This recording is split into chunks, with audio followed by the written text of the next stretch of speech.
course, Hillary's criminal scheme to undermine our democracy was cheered on all the way by her servants in the media. Let's just start with this one, in all its delicious, humiliating entirety. The biggest scandal was when they spied on my campaign. They spied on my campaign. There's no real evidence of that. Of course there is. It's all over the place. Leslie, Sir, they spied on my campaign and they got caught. Can I say something? You know, this is 60 Minutes, and we can't put on things we can't verify. You won't put it on because it's bad for Biden. We can't put on things we can't verify. Leslie, they spied on my campaign. Well, we can't verify It's been totally verified. No, this is 60 Minutes. Leslie Stahl, 60 Minutes, what a joke. She's not a journalist, she's an establishment propagandist. They all are. Bogus claims of spying on the president's campaign. Trump's spy claims. Debunked conspiracy theory. People come to QAnon through things like 9/11 trutherism, the Barack Obama birth certificate conspiracy theory, the Trump Spygate stuff. Trump and William Barr promised that Durham would expose huge corruption, but he hasn't done that. Is apparently an ongoing, concerted Republican and pro-Trump project to try to turn the investigation of the Russia scandal into some kind of scandal itself. Oh, no. OK, wait till the Durham report comes out. And then nothing happens and they just move on to the next conspiracy theory. It is never going to end. And guess what? People who want to believe that BS are going to believe it. The president could be a Russian asset? I think it's possible. I think that's why we started our investigation. We are looking at the possibility that the President of the United States and those around him during an election campaign colluded with a hostile foreign power to undermine the basis of our democracy. There's outright treason. I mean, there is no question that what he is doing is giving aid and comfort to the enemy. A political hurricane is out there at sea for him. We'll call it Hurricane Vladimir, if you will, the whole Russian thing. And now, today, when their entire narrative collapses and the whole world can see that what they've been saying is literally the opposite of the truth, that it was Hillary who did the hacking, that it was Hillary who did the Russian interference, how do the media cover it? On the Sunday shows today, George Stephanopoulos, ABC, 0 minutes.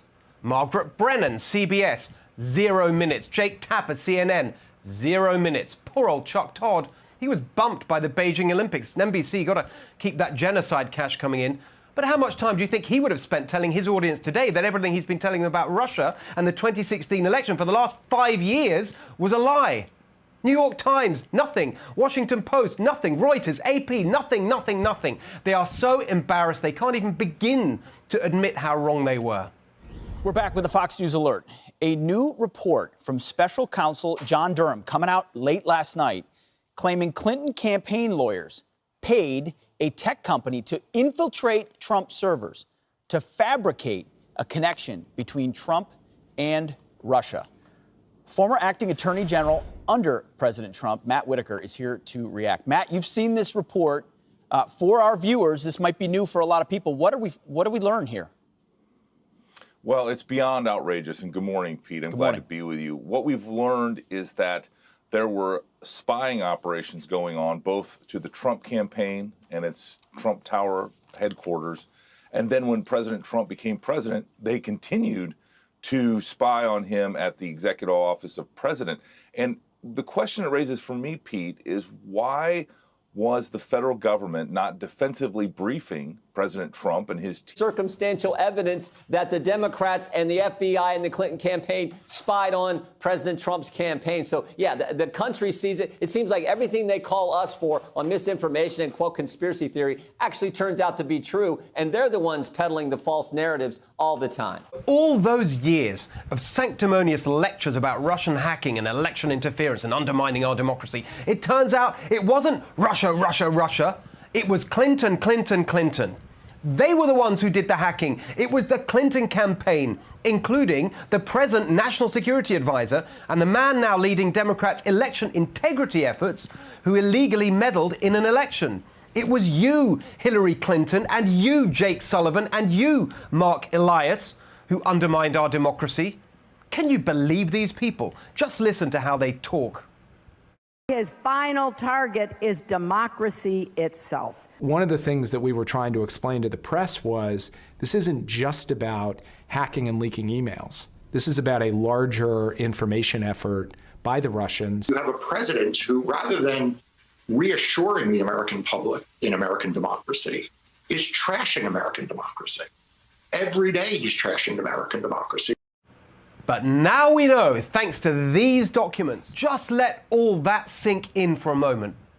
There's a tech firm that maintains the internet server supporting the President of the United States.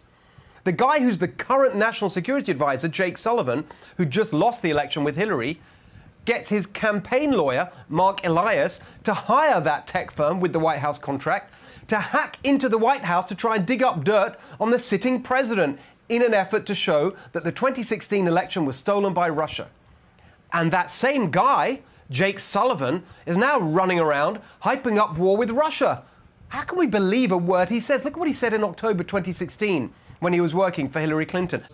Look at what she said about all this back in October 2016. Computer scientists have apparently uncovered a covert server linking the Trump organization to a Russian-based bank. Oh, apparently computer scientists uncovered. My God, have you ever heard such dishonest, disingenuous poppycock? You hired the computer scientists, you lying wretch. You hired them to make it all up. You spied on your rival. Then when you lost, you hacked the White House to try and prove your big lie that the 2016 election was stolen by Russia. You made it all up, so then you could run around for years saying this. Trump knows he's an illegitimate president. I do think that he knows that he's an illegitimate president. And because of that, he's very insecure about it.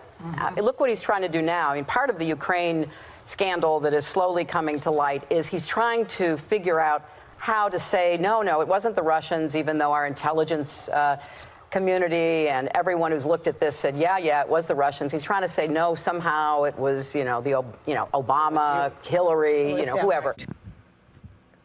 And then you got all your Democrat cronies to spout your big lie. The president is a Russian operative. This cloud about collusion with Russia will hang over him no matter where he stands. It does look like he's listening to Putin more than he is American intelligence. We're about to find out if the new president of our country is going to do what Russia wants. He lost the election, and he was put into office because the Russians interfered. So do you believe President Trump is an illegitimate president? Based on what I just said, which I can't retract. He's an illegitimate president in my mind. Folks, look, I absolutely agree. What did John Brennan tell President Obama in the Oval Office in 2016? Well, he and I can talk about this because this part has been declassified. He briefed President Obama and Vice President Biden and other members of the national security team about this specific intelligence that John Durham now has about a Hillary Clinton plan to falsely accuse and vilify Donald Trump with a scandal, and the discussion around that, and whether or not it was good intelligence. And so everything that happened after that, Bill, is one of the reasons that John Durham is investigating. Bill Barr, John Durham, and I, all looking at this intelligence, agreed that there was not a proper predicate to open a criminal investigation into the Trump campaign, yet that happened. So those are the issues that...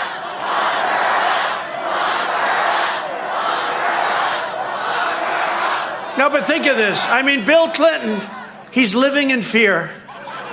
He's living in fear. No, think about an evil mind like that. To make up a Russia hoax. You know, I'll tell you a quick little story. Should I, or should I just go through it? But, no, it's just sort of crazy.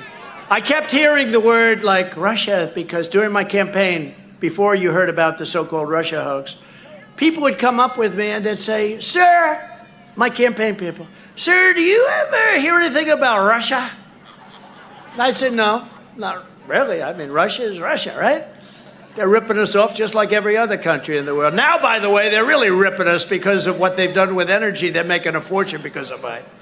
I ended the pipeline and he approved it, but he knocked out the Keystone, didn't he, huh? But they'd say, sir, an innocent, young, great people, they love our country. Sir, Another one coming up a couple of months later. Sir, did you ever hear anything? Do you know anything about Russia? No. Then a third one comes up a month later. Sir, do you have anything to do with Russia? No. After about 4 or 5 times, you know the way it is, I said, what the hell is going on with Russia? And that's what's going on with Russia. They made up a hoax, and we had to live with it for 3 years. What kind of a sick, perverted mind does that? And it was the lawyer and Hillary Clinton and the Democrats. They made it up. It was a hoax. And now they're doing it again with the January 6th. Okay? They're doing it again. They're doing it again. We went through 3 years of hell battling this fake charge that was only allowed to happen because the media was complicit, as they always are for the Democrats. And it was totally criminal what took place. And I think you'll be seeing a lot of things about it. But this, in other words, it is officially now a hoax. Most of you knew that from the beginning. And you see this guy, Shifty Schiff, Adam Shifty Schiff. President Trump is a paid worker for Russia. I said, what the hell do I have to do with Russia? Adam Shifty Schiff, and now he's doing it again. The same guy, the same face, that same watermelon-shaped face. You know, he wanted to be a part of the administration. They didn't want to put him in. I give my credit to Biden on that one. He's very, very disappointed about that. But the same guy that would get up at a microphone and say, President Trump's son is involved with Russia. I'd call, Don, do you have anything to do with Russia? He didn't know what the hell I was talking about. He thought I was crazy. Eric. And these are good kids. They work their asses off for the country, I want to tell you. What a shame. For 3 years we went through it, and now it's revealed that it was a total hoax. We knew it anyway, but now it's official. They said it's criminal. And it was paid for by the Democrats and paid for by Hillary Clinton and some others. The big Steele dossier, remember Steele? That was written, turned out to be a total fake document. They made up all the stories, thank goodness, because there were a couple in there that I didn't like. And the lawyers for the Democrat Party, Michael Sussman,